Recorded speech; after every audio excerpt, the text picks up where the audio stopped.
कोल्हापुरात महिलेची छेड काढणाऱ्या डॉक्टरला बेदम मारहाण। 2 दिवसांपूर्वी कोल्हापुरातील शिये येथे 10 वर्षाच्या बालिकेवर अत्याचार करून तिचा निर्घृण खून केल्याची घटना घडली होती। या घटनेनंतर आणखी एक धक्कादायक प्रकार कोल्हापूरमध्ये उघडकीस आलाय।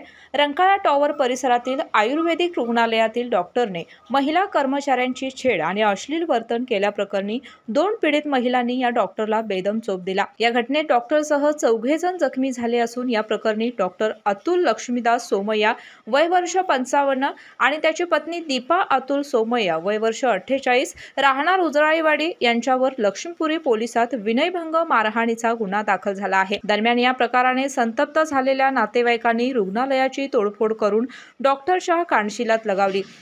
डॉक्टर बाद आहे तो मुलींना त्यानं सेक्स रॅकेटसाठी केलेला अश्लील चाळ केला त्यानं। आता माझ्या बहिणीला पण केले, ह्या अफरीन मॅडमला पण केलेलं होतं। विचारायला गेल्यानंतर त्याने डायरेक्ट मारहाण करायला चालू केली। तिची बायको तिला कायम सपोर्ट करत आली। हिच्या अगोदर पण 4 जणी झालेले। माझं नाव अफरीन बारगीर आहे। मी सिद्धी आयुर्वेदमध्ये काम करते। इथला डॉक्टर अतुल सोमय्या म्हणून आहे, त्याच्याकडे काम करते। ते बायकांशी नको ते चाळे करत असतात काय। त्याच्या आधी माझ्यासोबत पण असंच करायचा प्रयत्न केला, पण त्यावेळेला बायकोने पण माफी मागितली आणि त्यानं पण आमची माफी मागितली पाया पडून। म्हणून हे प्रकरण आम्ही त्यावेळेला थांबवलं की बाबा आज उद्या हा सोडलं।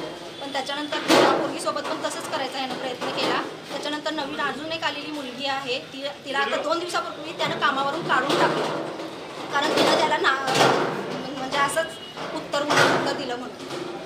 आणि तिला तिचे पण मेसेजेस तिला पाठवलेले वगैरे आहे। तिला पण तुझं सगळं चांगलं करतो, मला साथ दे, हे दे ते दे असलं बोलणं ह्याचं प्रत्येक वेळेला असतं। ह्याच्या आधी अजून एक मुलगी सोडून गेलेली आहे, तिला पण मेसेजेस करायचा तिच्यासोबत तर नको ते चाळे घाणवडे केलेले आहेत त्याने। आज नेमकं काय झालं? आज सलमासोबत पण त्यानं असंच करायचा प्रयत्न केला। तिनं त्याला उलट उत्तर द्यायचा प्रयत्न केल्यावर त्यानं दंगा करायला चालू केला आणि कामावर येऊ नका तुम्ही, आणि मला म्हटलं तुम्ही पण येऊ नका कामावर, कारण आम्ही त्याला विचारायला गेलो आम्ही विचारायला गेल्यावर तो तरबत्तर होऊन आमच्या अंगावर यायला लागला। मग बायकोला बोलवून घेतला, ती पण आमच्या अंगावर येऊन विचारायला लागली, दमदाटी करायला लागली। त्यामुळं ती मारामारी म्हणजे ढकलाढकली आधी सुरुवात झाली आणि ते तिथलं फ्लॉवरपॉट होतं त्यानं ते ह्या दोघींच्या डोक्यात घातलं। या घटनेची नोंद लक्ष्मीपुरी पोलीस ठाण्यात झाली असून परिसरामध्ये तणावाचं वातावरण निर्माण झालं आहे। आला श्रावण दारी हिरवाईचं तोरण। व्रतवैकल्याचा हा श्रावण गोकुळच्या श्रीखंड आणि बासुंदीने आणखी मधुर करूया।